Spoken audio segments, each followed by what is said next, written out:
Hi guys, as I covered a few days ago, the Tory government is planning legislation that would force certain workers to provide a minimum level of service.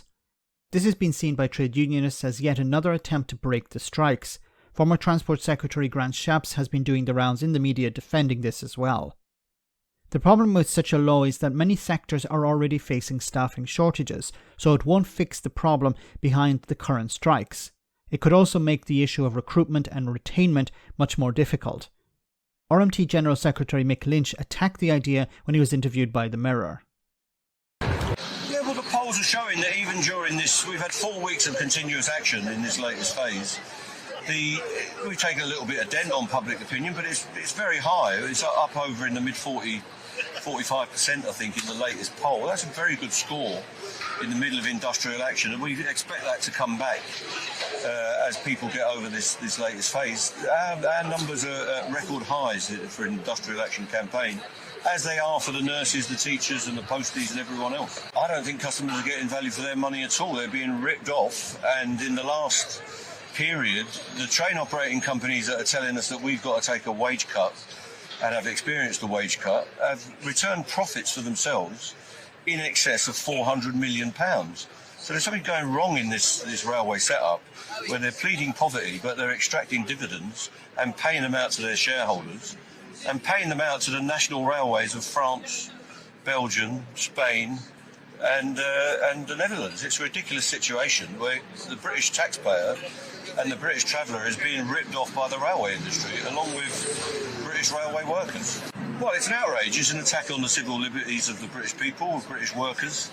It's a sign of a desperate government that's lost the argument on these industrial action issues, on public sector pay and on the funding of public services. So when you lose an argument, you change the rules, don't you? You reframe the debate. And they're changing the rules of the game as they go along. So it's a sign that they're desperate and they want to frame the trade unions as the enemy of the people, when in fact the trade unions are the hope of the people.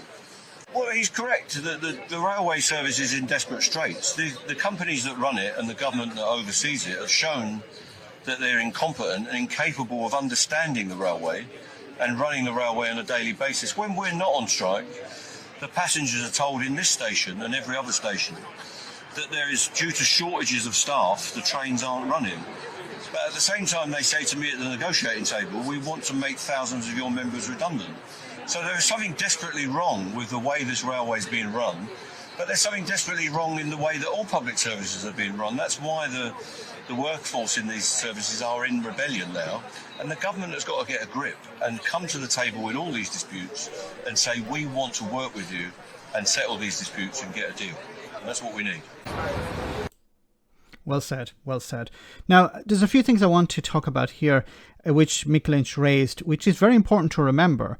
For example, the German state railway, Deutsche Bahn, which it actually operates the London Underground and the Grand Central line. This is a German company running a line in the UK. And another ScotRail, for example, is run by a Dutch company. So these are foreign companies, European companies, as Mick Lynch has said here, operating in the UK, and at the moment they're being bailed out by the British taxpayer. That's one point, which is completely unacceptable. And second, why are these strikes taking place at the moment? Because of staffing shortages, for example, lack of pay, terrible working conditions, and there isn't enough staff. And as Mick pointed out in this interview as well, the companies are saying, you know, we have to cancel trains, we have to cancel services because we don't have the staff. Then they're sitting down with the trade unions and saying, we need to lay off staff. So which is it? You want to lay off staff, or you need staff to operate? And of course, there are minimum standards when it comes to safety. And this has been a sticking point with the RMT in particular. They have been saying, you know, we have red lines. We can't allow driver-only trains. We need a high level of safety for both staff and for the traveling public. And you have these private companies, these for-profit organizations, which want to reduce costs and they want to maximize profit. And these profits, of course, are being sent outside the country to the Netherlands, to France, to Germany, and paying dividends to shareholders over there. The UK public who are using these services, who are complaining about these services when there aren't strikes even, are funding these foreign companies, which is completely unacceptable. Now, the new law that the Tories are trying to push through, which would require a minimum level of service, is problematic because there aren't enough staff. You're asking staff to put in a minimum level of service, but they're going on strike because there aren't enough staff, and there aren't significant safety protections put in place. So Mick is right on so many fronts here. The fact that the British taxpayer is compensating foreign companies, and the fact that the government are trying to push through legislation to break the strikes, and they don't give a damn about the travelling public or workers.